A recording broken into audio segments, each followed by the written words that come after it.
नमस्कार, आप देख रहे हैं उत्तर प्रदेश और उत्तराखंड की बड़ी खबर। मैं हूं आपके साथ स्तुति झा। लखनऊ में हुए प्रेस कॉन्फ्रेंस में मुख्यमंत्री योगी आदित्यनाथ ने विकसित भारत जी राम जी एक्ट 2025 के बारे में एक अहम बयान दिया है। इस एक्ट को ग्रामीण भारत के लिए एक क्रांतिकारी कदम बताते हुए सीएम योगी ने कहा कि जी राम जी योजना पूरी तरह पारदर्शी प्रक्रिया पर आधारित है और ग्रामीण इलाकों में टिकाऊ इंफ्रास्ट्रक्चर को मजबूत करेगी।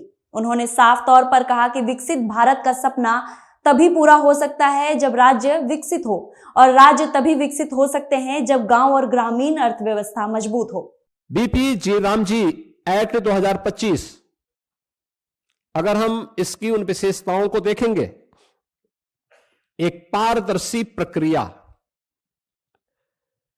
रोजगार सृजन की अधिक गारंटी और ग्रामीण क्षेत्र में अस्थायी परिसंपत्तियों के निर्माण के लिए यानी ग्रामीण इंफ्रास्ट्रक्चर में वृद्धि करने के लिए एक महत्वपूर्ण अधिनियम पारित हुआ है और यह विकसित भारत की आधारशिला बनेगी।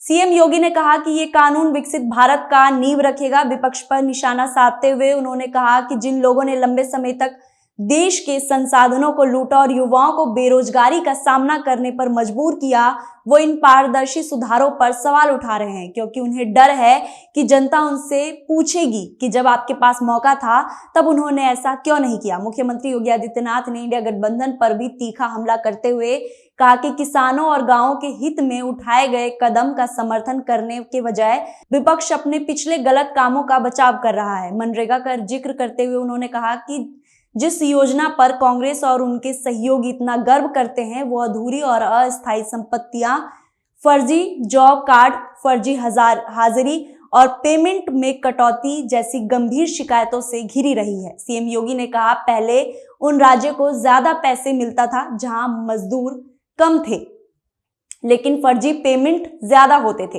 अब ज्यादा मजदूरों वाले राज्य को ज्यादा काम मिलेगा, मजदूरों के अधिकार मजबूत होंगे और पेमेंट पूरी तरह सुरक्षित होंगे। उन्होंने कहा कि अब रोजगार सिर्फ राहत का जरिया नहीं होगा बल्कि विकास और आत्मनिर्भरता का आधार बनेगा। मुख्यमंत्री ने प्रधानमंत्री नरेंद्र मोदी, ग्रामीण विकास मंत्री शिवराज सिंह चौहान और केंद्रीय कैबिनेट का आभार व्यक्त करते हुए कहा कि उत्तर प्रदेश सरकार इस कानून को पूरी तरह संवेदनशीलता और प्रभावशालिता के साथ लागू करेगी। उनका साफ मकसद ये सुनिश्चित करना है कि हर योग्य व्यक्ति को समय पर काम मिलेगा और हर गांव में टिकाऊ संपत्ति बने।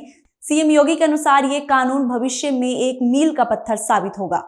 अगली खबर उत्तराखंड से है। देहरादून में अंकिता भंडारी को न्याय दिलवाने के लिए प्रदर्शन के बाद मुख्यमंत्री पुष्कर सिंह धामी ने कहा, राज्य का मुख्य सेवक होने के नाते संबंधित प्रकरण में बहन अंकिता के माता पिता से मैं बात करूंगा और वो बेटी के न्याय के लिए जो भी चाहेंगे उसे कानून सम्मत आगे बढ़ाएंगे।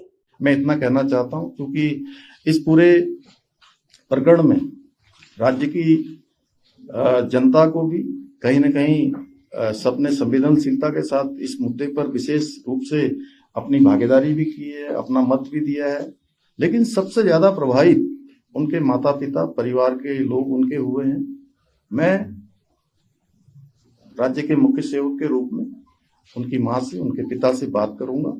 बात करने के बाद कानूनी रूप से सभी चीजों का अध्ययन करने के बाद उनका जो भी हमारे लिए जो भी वो अपनी बेटी के न्याय के लिए चाहते होंगे हम उसको आगे बढ़ाएंगे। वहीं मुख्य सेवक सदन देहरादून में भारतीय मानक ब्यूरो के 79वां स्थापना दिवस के अवसर पर आयोजित कार्यक्रम में सम्मिलित होकर उपस्थिति देवतुल्य जनता को संबोधित किया। मुख्यमंत्री पुष्कर सिंह धामी ने कहा कि भारतीय मानक ब्यूरो देश में गुणवत्ता सुरक्षा और उपभोक्ता के हितों की रक्षा का सशक्त स्तंभ है।